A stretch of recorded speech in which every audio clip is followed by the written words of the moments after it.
एक ऐसे देश में जहां हिंदुत्ववादी दक्षिणपंथ ने तमाम राज्यों में न सिर्फ मजबूत स्थिति बनाई है बल्कि वर्चस्व स्थापित किया है। तमिलनाडु गिने चुने अपवादों में से एक बना हुआ है। ये शायद इकलौता राज्य है जहां धार्मिक जनसांख्यिकी अनुकूल होने के बावजूद भाजपा हाशिए की ताकत है, जबकि इसी धार्मिक जनसांख्यिकी ने दूसरी जगहों पर उसकी राजनीति को मदद की है। इसका अधिकांश श्रेय सामाजिक न्याय के राजनीतिक मुहावरे और तमिल पहचान को जाता है, जिसने दशकों से राजनीतिक प्रतिस्पर्धा दो द्रविड़वादी पार्टियों तक सीमित कर दी है और राष्ट्रीय ताकतें जूनियर पार्टनर बनकर रह गई हैं। द्रविड़वादी दबदबे वाला पार्टी सिस्टम इन पार्टियों की विकास के साथ कल्याण का मेल बनाने की क्षमता के चलते टिका रहा है। साथ ही प्रतिस्पर्धी कल्याणवाद ने जाति आधारित संरक्षण नेटवर्कों और भ्रष्टाचार को मजबूत किया है, जिनसे राजनीतिक कारक संचालित होते हैं। डीएमके की सत्ता में दोबारा वापसी के लिए प्रयासरत मुख्यमंत्री एम के स्टालिन इस विचार के आश्रय रहेंगे कि उनकी पार्टी का द्रविडियन मॉडल फायदेमंद रहा है। पिछले 5 सालों में तमिलनाडु ने प्रभावशाली सकल राज्य घरेलू उत्पाद जीएसडीपी वृद्धि दर वित्त वर्ष 2025 से 26 में बड़े राज्यों के बीच देश में उच्चतम 11.9% दिखाई है और राज्य एक औद्योगिक पावर हाउस बन गया है। डीएमके अपने कल्याणकारी उपायों, खासकर गरीब महिलाओं के लिए नगद हस्तांतरण योजना की लोकप्रियता को भुनाने की कोशिश भी करेगी।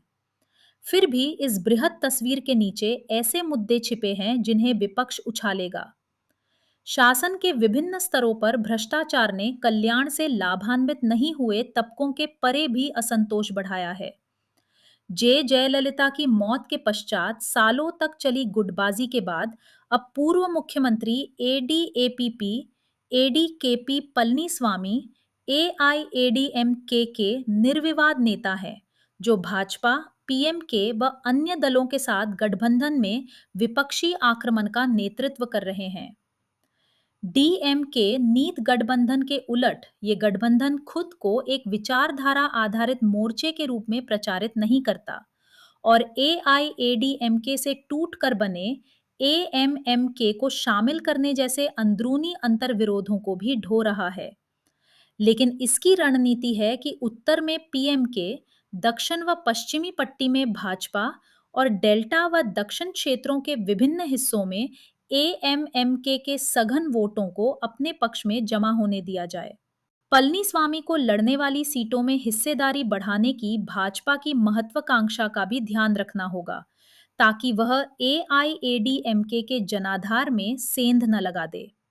कांग्रेस, वाम, वीसीके और छोटी पार्टियों के साथ डीएमके के नेतृत्व वाले वैचारिक रूप से कड़क गठबंधन ने बीते दशक में इसे संसदीय, विधानसभा और स्थानीय निकाय के चुनाव जितवाने में मदद की है।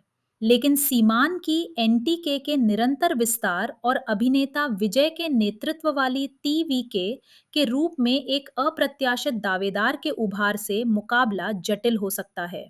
अगर टीवी के सत्ता विरोधी वोटों को बांटती है, तो ये डीएम के नीत गठबंधन के लिए फायदेमंद होगा।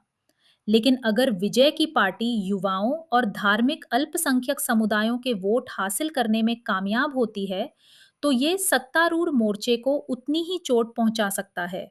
नतीजा तय करेगा कि क्या भाजपा को अब तक हाशिए पर रखने वाला द्रविड़वादी राजनीतिक ढांचा अधिकाधिक खंडित होते जा रहे इस अखाड़े में कायम रह पाएगा